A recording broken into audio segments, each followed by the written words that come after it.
Abra sua Bíblia, então, no Salmo de número 6. Nós vamos fazer essa leitura dos versículos 1 até o versículo 10.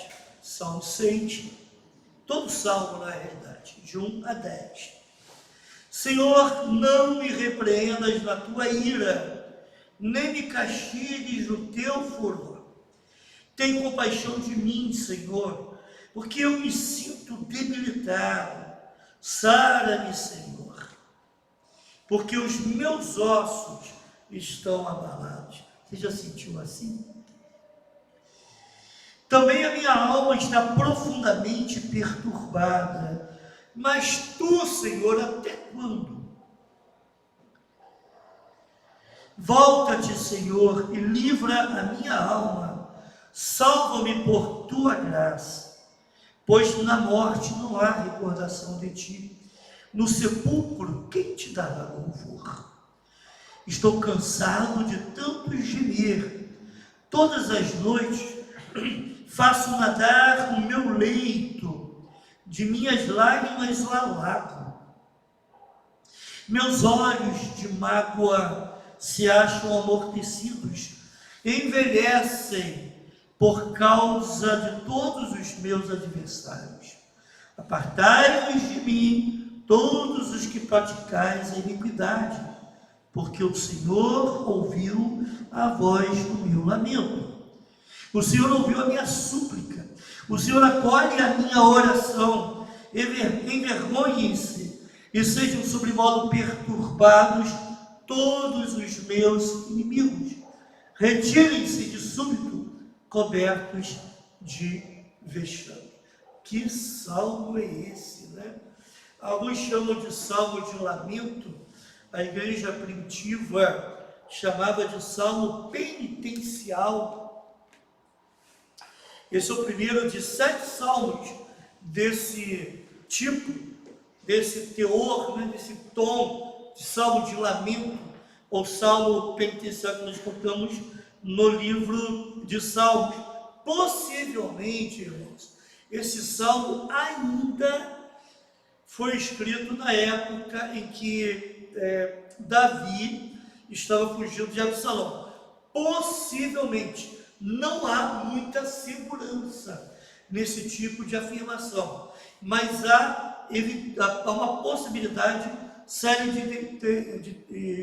disso ter acontecido nesse período, quando Davi já estava idoso, cansado, enfermo, já não tinha mais tantas forças, já não tinha mais condições de lidar com tantas atividades complexas que existiam no seu reino. Davi agora então está encurralado pelos inimigos atormentando Davi por fora, mas existiam tremores corroendo Davi por dentro. Ele está cercado de adversários, versículo 7 fala isso, cercado de malfeitores, versículo 8, de inimigos, versículo 10, seu corpo está fraco, dolorido, a sua alma perturbada. Gente, que coisa! Não são somente os fatores externos que já seriam suficientes para provocar em Davi tanta tristeza, tanto lamento, mas existem questões do coração, questões da alma. Um comentarista chamado Kidney, ele diz que o Salmo traz palavras para aqueles que quase não têm ânimo, até mesmo para orar, e leva essas pessoas para dentro do alcance da vitória. Irmãos, não é fácil, mas não é raro nós nos encontrarmos em uma situação de não termos nem mesmo forças para orar. E é isso que Davi faz, não é? É isso que Davi está expressando aqui. Por isso que ele está clamando por misericórdia. Matthew Henry, ele disse que o salmo começa com reclamações pesadas pesarosos, mas termina com louvores. Olha que esperança que nós temos. Mesmo que nós comecemos a falar com Deus, trazendo alguns tipos de pesares, mas Deus sempre nos conduz à certeza da alegria e da vitória. Podemos transformar o nosso pesar em louvor. Então, em primeiro lugar, os versículos 1 a 5, nós temos um clamor profundo ao Deus gracioso, não é? Um clamor profundo. Irmãos, Davi havia pecado contra Deus. Irmãos sabem da história. Depois daquele pecado de Batseba, daquele adultério, daquele abuso moral de Davi com aquela mulher, do homicídio que ele cometeu, nunca mais a espada saiu de dentro da sua casa. Consequências pesadas. E agora então ele está sob disciplina de Deus. Tem 4 fatos aqui nesses 5 versículos iniciais que eu quero destacar. Em primeiro lugar, tem um pedido veemente. Olha comigo o versículo 1. Senhor, não me repreendas na tua ira, nem me castigues no teu furor.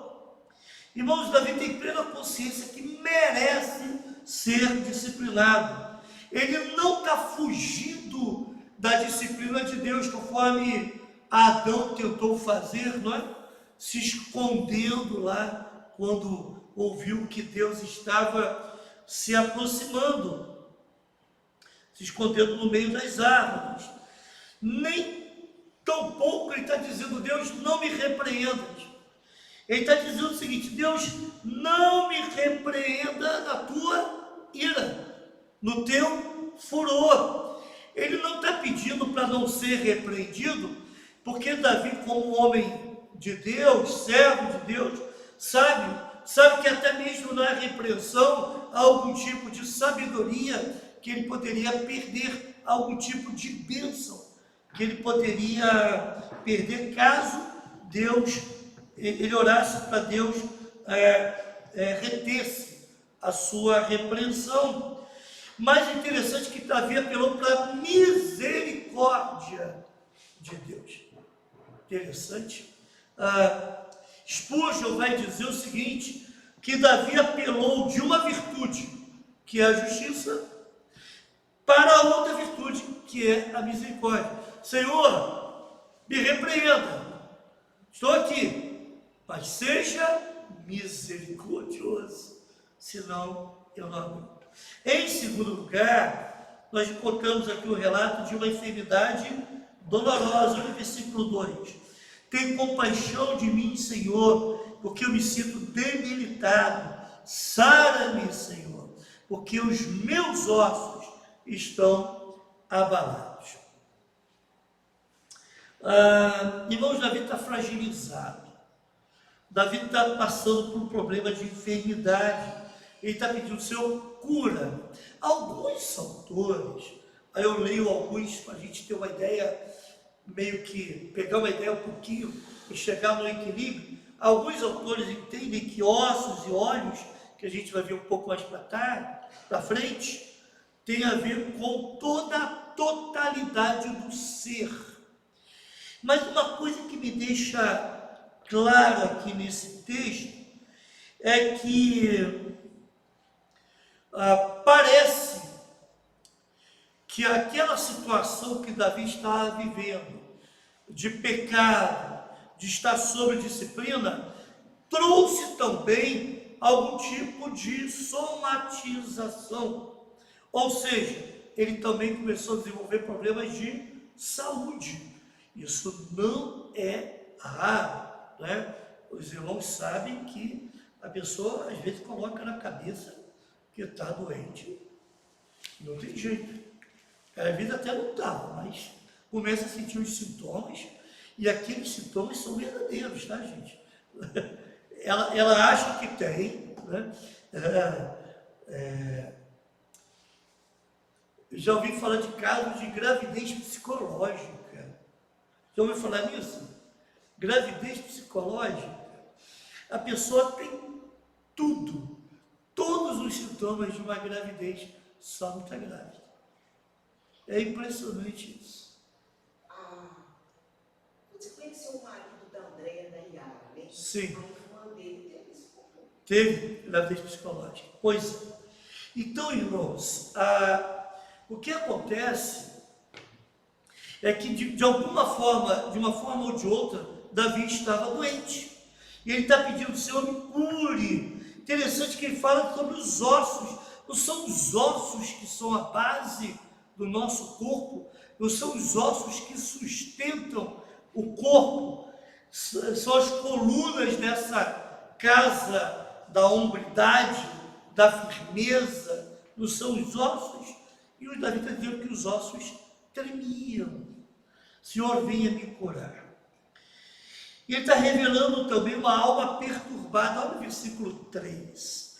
Também a minha alma está profundamente perturbada. Mas tu, Senhor,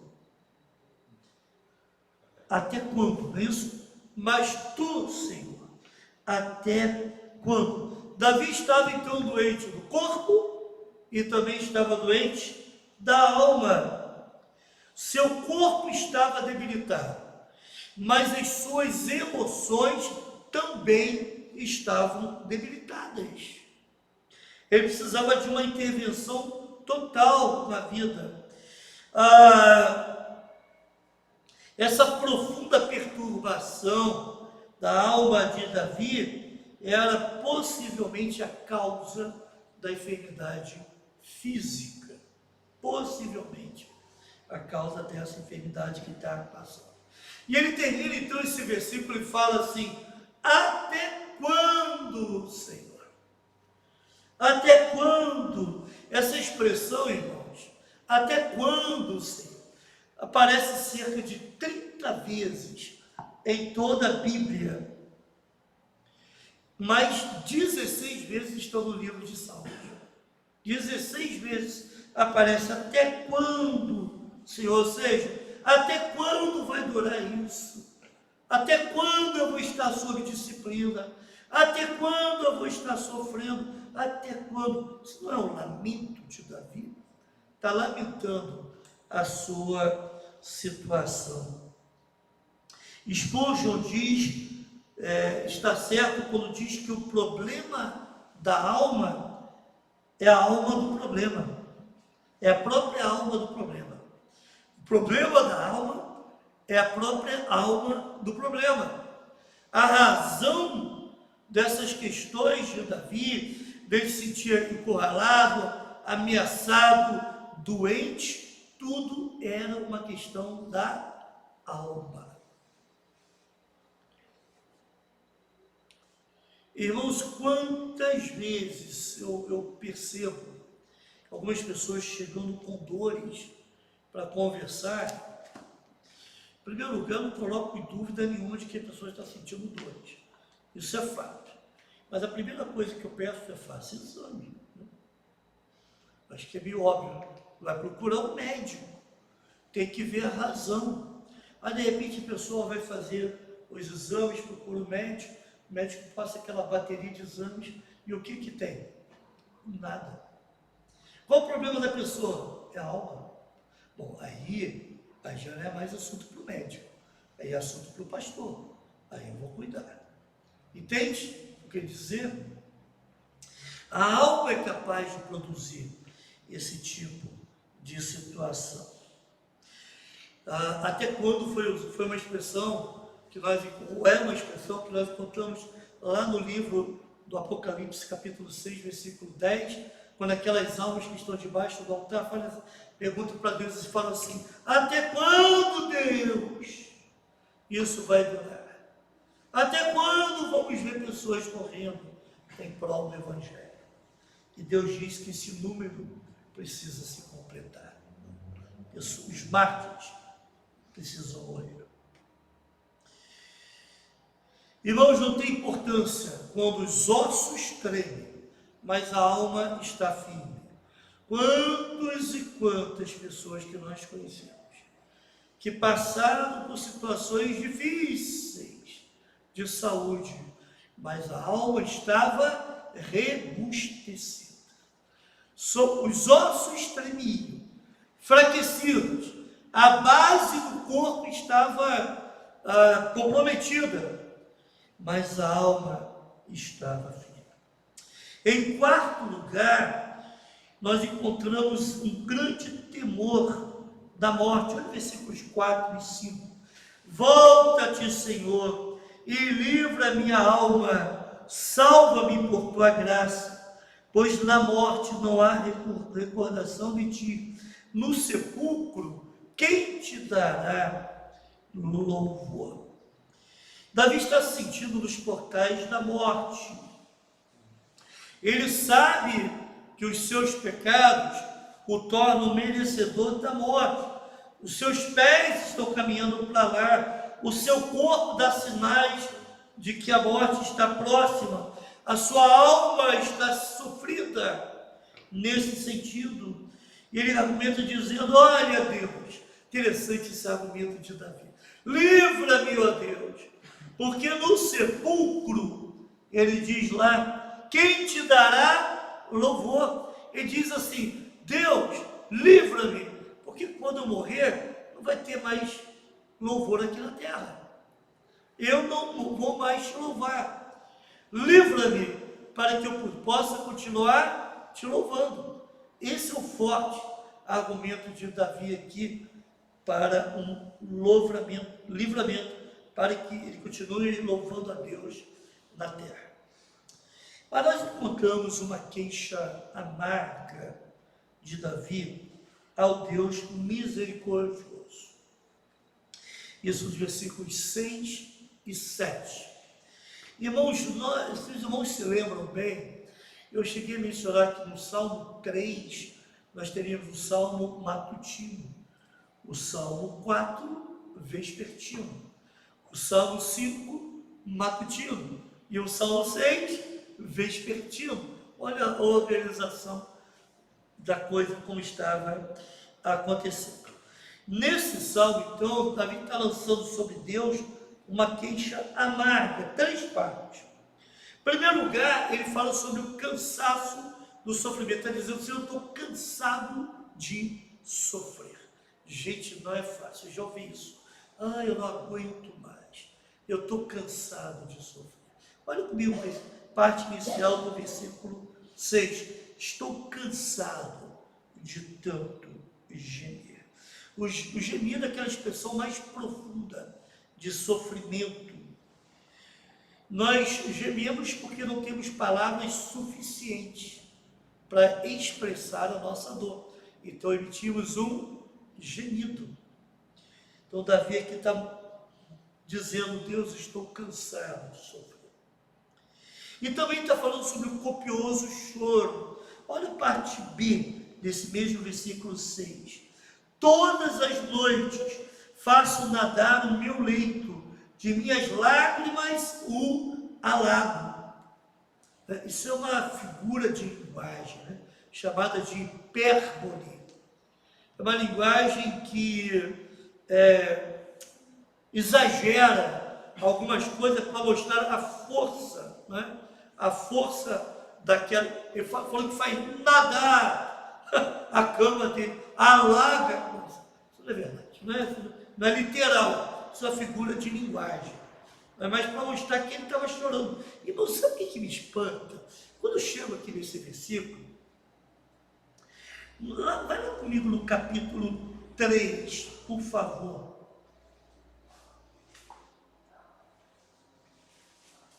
Olha o capítulo 3, versículo 5. Olha só, o que o texto diz? Deito-me e pego no sono, acordo porque o Senhor me sustenta. Davi está passando pelos mesmos problemas, mas ele está dormindo aqui. Interessante. Olha o capítulo 4, versículo 8. Em paz me deito e logo pego no sono. Agora, Davi aqui está se revolvendo na cama, está cansado de gemer. Peraí, não é o mesmo Davi? Não é a mesma pessoa? Cadê aquele homem que tinha paz em meus conflitos? Irmãos, eu olho para esses textos e eu fico pensando em mim mesmo e pensando da seguinte forma: ainda há esperança para mim, porque muitas vezes eu sou igual a Davi, sabe? Tem hora que você enfrenta gigantes, mas tem hora que você é capaz de fugir de uma perereca. Igual sua mãe foi matar a perereca dela no salão da igreja. Mas não é isso. Tem hora que você é capaz de fazer feitos heróicos. E tem hora que você se acovarda nas situações mais simples, menos expressivas. Isso não é eu e você. Nós não somos assim. De vez em quando a gente está com a fé lá em cima. A gente está dizendo: Deus, olha, eu estou passando por isso, eu estou bem. Eu estou dormindo, eu estou tranquilo, eu estou em paz. Mas tem hora que às vezes o coração está tudo em frangalhos, a alma está conturbada e você fica clamando: Senhor, não aguento. Até quando? Deus não é isso. Davi não é eu não é você. Por isso que eu gosto muito dos Salmos. Ele é muito humanizado, né? Ele fala de uma realidade humana que nós passamos, obviamente. Em vez de um lugar de descanso, acabou se tornando a sua cama um lugar de sofrimento.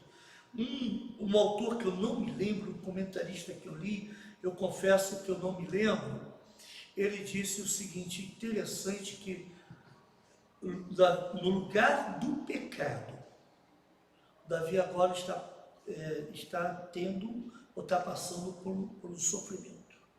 Se tornou um lugar de sofrimento e choro, e um lugar banhado de lágrimas, porque na cama é que aconteceu o adultério.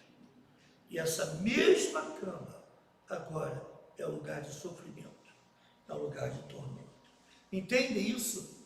Interessante essa ideia. Em terceiro lugar, nós temos um visível abatimento emocional de Davi. Olha o versículo 7. Meus olhos de mágoa se acham amortecidos, envelhecem por causa de todos os meus adversários. Sabe aqueles olhos envelhecidos? Sabe? A Bíblia fala que Moisés, próximo da morte, os seus olhos não perderam um brilho. Interessante.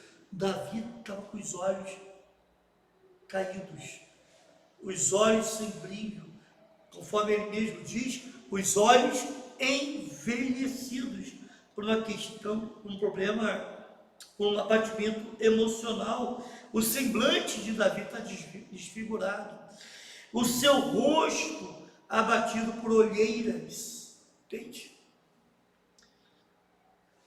A tristeza provocou esse tipo de situação. E o último bloco, então, são os versículos 8 e 10. Irmãos, aqui ocorre uma mudança drástica. E você percebe um quadro terrível até aqui, no versículo 7. De repente, meu irmão, Davi agora faz declarações fortes, alegres até. Olha comigo o versículo 8. Nós temos uma confiança inabalável, né? O Davi demonstra uma confiança inabalável. Apartai-vos de mim, todos os que praticais iniquidade, porque o Senhor ouviu a voz do meu lamento. O Senhor ouviu a minha súplica e o Senhor acolhe a minha oração. Das cinzas, daquele abatimento emocional, espiritual, físico, emerge uma pessoa revigorada, porque o Senhor ouviu o seu lamento, ouviu a sua súplica e o Senhor acolheu a sua oração. Porque Davi triunfa na oração diante de Deus, ele tem condições de vencer os inimigos. Porque Davi triunfa na oração, ele tem condições de se colocar em pé e colocar os inimigos em retirada. Porque Davi se prostrou diante de Deus. Agora ele pode estar em pé diante dos homens. Olha só a importância da oração. Falava ainda há pouco sobre isso, né? Como que nós precisamos entender, irmãos, a necessidade de orarmos mais. Orarmos individualmente, mas também orarmos mais como igreja. Os inimigos só serão vencidos pela oração. Não é estratégia política, não é fazendo grupos de WhatsApp, não é mandando mensagem, não é se articulando para formar ou para entrar no partido, não é? Mas é de fato orando. É assim que o povo de Deus vence. Não que essas coisas em si sejam erradas, mas isso não pode, de forma alguma, substituir a oração.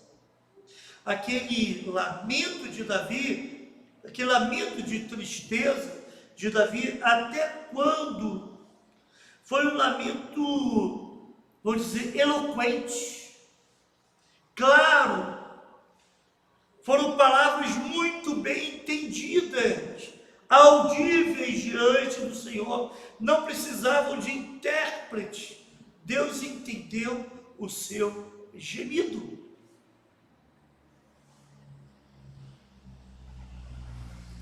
Irmãos, não são os olhos cheios de lágrima que nos fazem alcançar algum tipo de bênção vinda do trono da graça, mas sim um coração contrito. A esse Deus não vai desprezar isso. A um coração contrito não desprezarás, ó Deus. Não são as lágrimas, não são meras emoções, mas o que Deus viu ali em Davi foi justamente um coração contrito, prostrado diante dele. Então, para um coração prostrado, até mesmo o lamento se torna em louvor diante de Deus. Diante de um coração prostrado, até mesmo o lamento se torna em louvor diante de Deus. Entende isso? E em segundo lugar,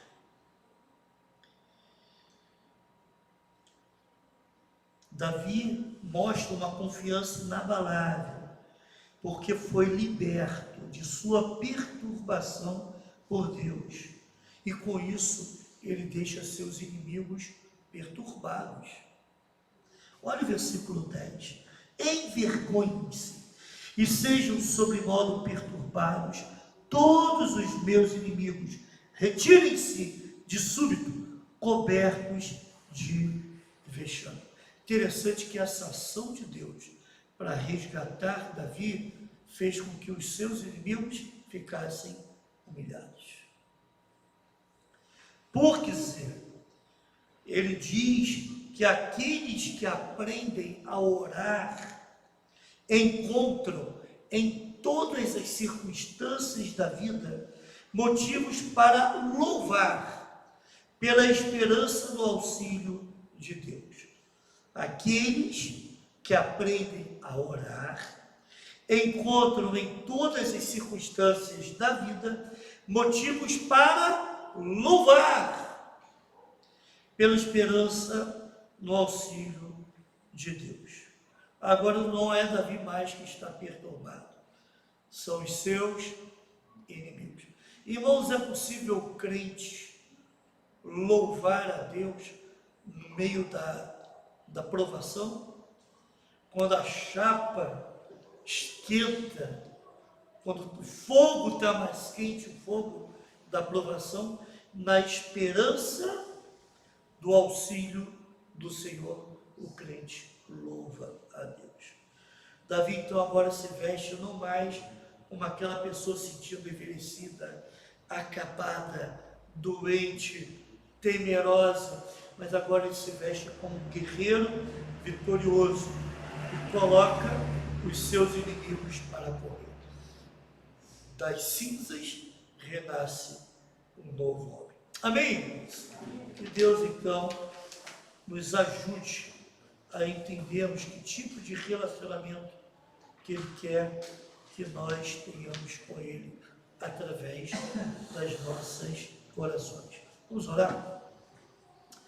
Obrigado, Senhor, por esse texto maravilhoso, por esse salmo belíssimo de Davi, um salmo de lamento, mas onde nós podemos nos encontrar, onde nós nos identificamos também.